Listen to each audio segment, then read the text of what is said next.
As I was in service Sunday, from the worship service all the way to the message went forth, I realized something that I had never considered before that God really started dealing with me on.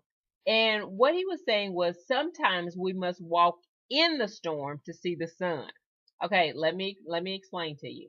Let's think about this. The question that goes forth, what usually occurs after a storm? The answer, of course, the sun comes out.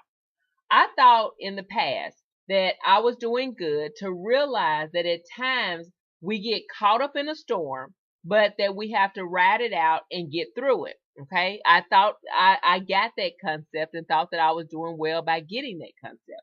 But Sunday evening, God showed me that there are times that we have to intentionally go toward the storm to receive the full glory that the after storm brings. Okay. Now let's even look in the natural. In the natural, after a storm and heavy rain, the after effect is usually a rainbow. The rainbow, biblically and spiritually, represents God's mercy and God's covenant. So after the storm, which is our trials and tribulation, there appears a rainbow, the signification of God's covenant. Now, as the Spirit continued to unction me throughout Sunday and Monday to really start studying the scientific principles of how God has the after effects of the storm set up. So I began to read and learn that when you are actually able to see a rainbow after the storm, it's always in a position where the sun, S-U-N, spiritually representative of the S-O-N, is shining behind you. Okay, are you catching the concept of what God is letting us see? As he sat there and he started speaking to me about this on Sunday, he started revealing to me on the prominent glory of after the storm. Now, I pray this makes sense to you. When God was showing me was a group of people running away from the storm, searching for some light, not knowing when to expect it, not even realizing that at some point in time the storm is going to come to their location, okay, as well.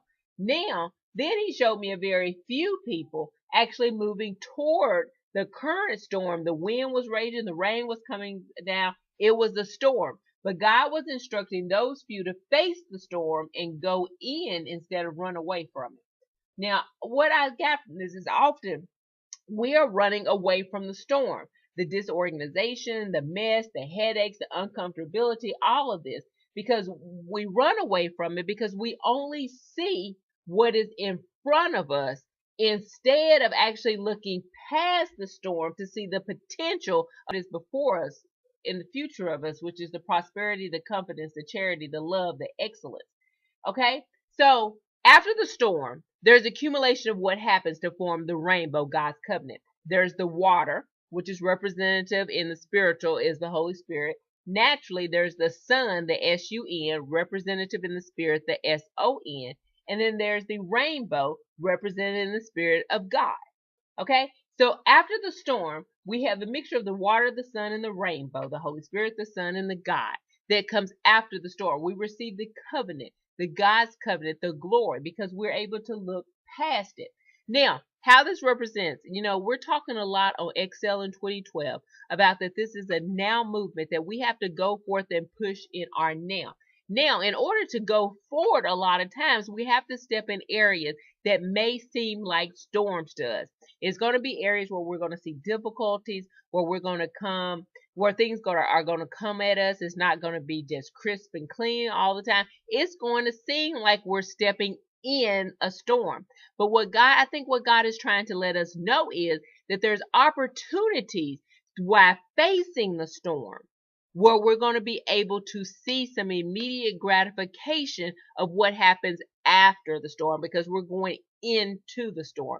And if you look biblically, we can look at a lot of things where people actually face the storm. You even think about in areas where people had to face war. And one of the things that come up to me is, David and Goliath. David had to face the Goliath, which is a representative of, the giant in his life, the storm. He had to face that.